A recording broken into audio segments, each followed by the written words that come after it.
बिस्मिल्लाहिर्रहमानिर्रहीम। अस्सलाम वालेकुम बच्चों व दीगर नाज़रीन।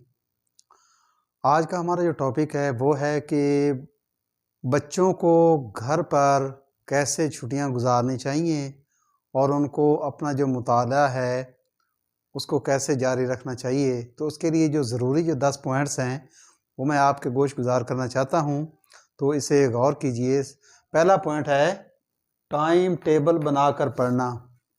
बच्चों के लिए ज़रूरी है कि जिस तरह वो स्कूलों के अंदर अपने वो पीरियड्स सब्जेक्ट वाइज का टाइम टेबल बनाकर स्टडी करते हैं, इसी तरह बच्चों को घर पर टाइम टेबल बनाना चाहिए और वक़्त की पाबंदी करनी चाहिए। टाइम टेबल के मुताबिक अपने आप को मुताले में मसरूफ़ रखें तो ही मुताला मुमकिन हो सकेगा। काम को सरअंजाम देने के लिए टाइम टेबल का होना बहुत ही ज़रूरी है। इसलिए बच्चों को चाहिए कि घर पर टाइम टेबल बनाएं, जिस तरह के उनको अपने स्कूलों में टाइम टेबल के हिसाब से यानी पीरियड्स के हिसाब से पढ़ाया जाता है। तो बच्चे जो हैं वो टाइम टेबल अपना बनाएं कि जितनी उनकी किताबें हैं, जितनी उनका होमवर्क है, जितनी उन्होंने स्टडी लर्निंग करनी है, उस हिसाब से वो टाइम टेबल बनाएंगे तो ये ज़्यादा मौसर और बेहतर रहेगा। इस वजह से बच्चे का जो मुताला है वो सही तरीके से हो सकेगा। नंबर 2 पे है कि मज़ामीन की मुनासबत से वक़्त का तयन करना।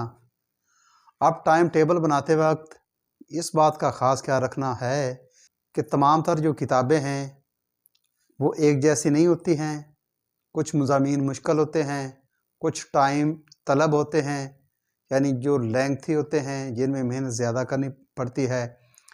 उनका टाइम टेबल, चूँकि वो टाइम टेबल आपके हाथ में होता है, उनको टाइम थोड़ा सा ज़्यादा रख लें और जो थोड़े से इजी हैं उनके लिए टाइम कम कर दें।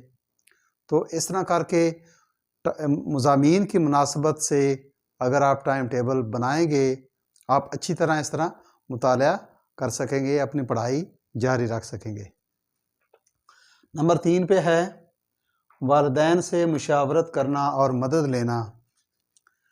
टाइम टेबल बनाएं, स्टडी करें, कोई चीज़ आपको जिस चीज़ की ज़रूरत है तो इस तमाम तर सिलसिले में अपने वालिदैन से रहनुमाई भी लेना है, उनसे हेल्प भी लेना है, उनसे डिस्कस भी करना है ताकि वो आपको जो काम करने में वो मदद कर सकें, ताकि आपका वक़्त का ज़िया ना हो, वक़्त आपका ज़ाया ना हो।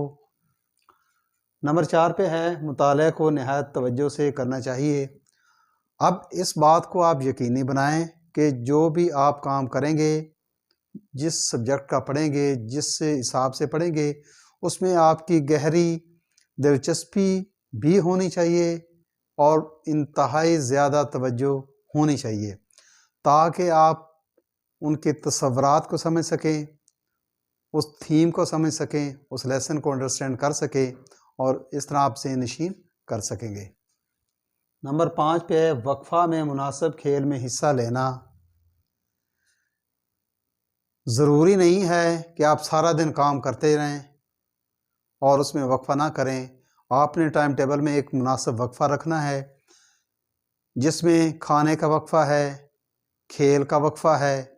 तो जिस मकसद के लिए आप वक्फ़ा रखेंगे उसमें आप वही काम करेंगे तो उसके खातिर खा नताइज आपको मिलेंगे।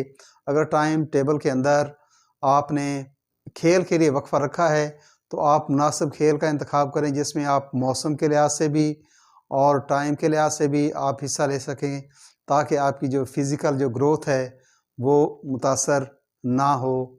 तो ये बहुत ही ज़रूरी है कि अपने आप को स्टेबल करने के लिए, अपने जिस्म को रिफ़्रेश और तरोताज़ा और तवाना रखने के लिए खेल में हिस्सा ज़रूरी है। नंबर 6 पे अपने वालिदैन या किसी मुखलस अज़ीज़ से तालीमी रहनुमाई वक्तन फ़वक्तन लेनी चाहिए। अज़ीज़ तलबा, आपको मुताले के दौरान तरह तरह के मसाइल मुश्किलात पेश आएंगी। बहुत सी चीज़ें ऐसी हैं जो आप नहीं समझ पाएंगे। तो उस सिलसिले में आपको क्या करना है, آپ نے نمبر 1 پہ والدین جن کے کوالیفائڈ والدین ہیں، پڑھے لکھے ہیں، جو اس سلیبس کو، اس ایکٹیویٹی کو یا اس سرگرمی کو سمجھ سکتے ہیں تو وہ سمجھا سکیں گے۔ اگر ان کے پاس ٹائم نہ ہو تو آپ کسی عزیز یا رشتہ دار جو پڑھا لکھا ہو، جس پر آپ کو ٹرسٹ ہے اور وہ مخلص ہو آپ کے ساتھ، اس کے ساتھ آپ اس سے رہنمائی لے سکتے ہیں، یا ادروائز کسی بھی اپنے دوست یا عزیز سے رہنمائی لے سکتے ہیں، جو کہ بہت ہی ضروری ہے۔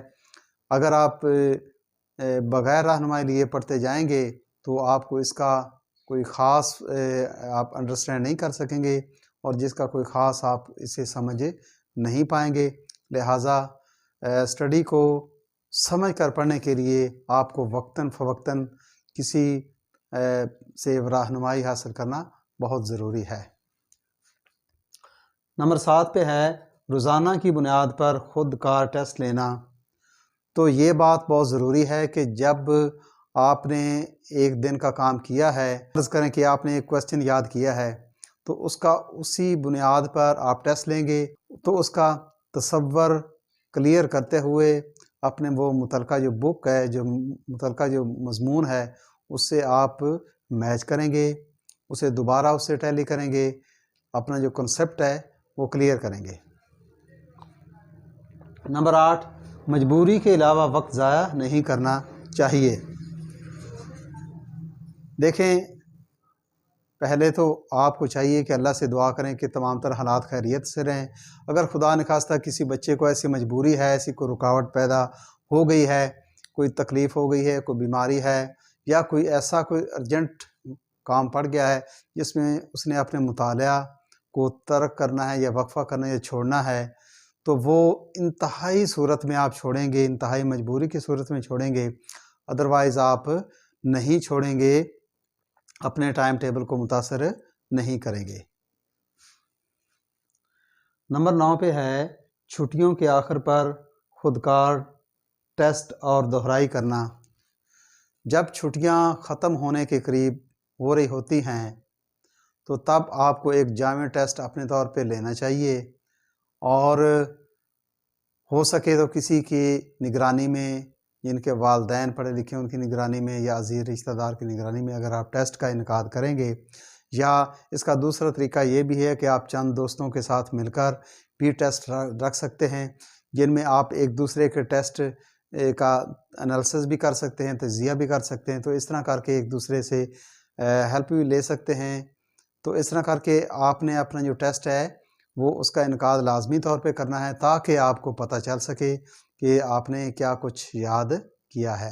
نمبر 10 ہے تمام کام والدین کی نگرانی میں کرنا چاہیے۔ تو یہ ایک طے شدہ بات ہے کہ یہ جتنا بھی پروسیجر ہوگا چھٹیوں کا، تو اس میں آپ نے والدین کے نگرانی میں سارا کچھ کرنا ہے، تاکہ آپ کو اگر کسی چیز کی ضرورت پڑے تو والدین آپ کو مہیا کر سکیں۔ ایسا نہ ہو کہ آپ پڑھ رہے ہیں اور آپ کو ضرورت ہے، آپ والدین کے نوٹس میں نہیں دے رہے، یا ان سے کوئی ڈسکس نہیں کر رہے، تو ان کو علم نہیں ہے، وہ آپ کو یعنی فارغ سمجھتے ہوئے آپ کو کوئی کام بھی آپ کے حوالے کر سکتے ہیں، اس طرح آپ کی اسٹڈی جو ہے وہ ڈسٹرب ہو سکتی ہے۔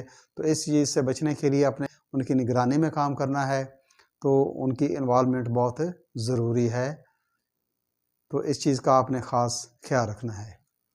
بہت شکریہ۔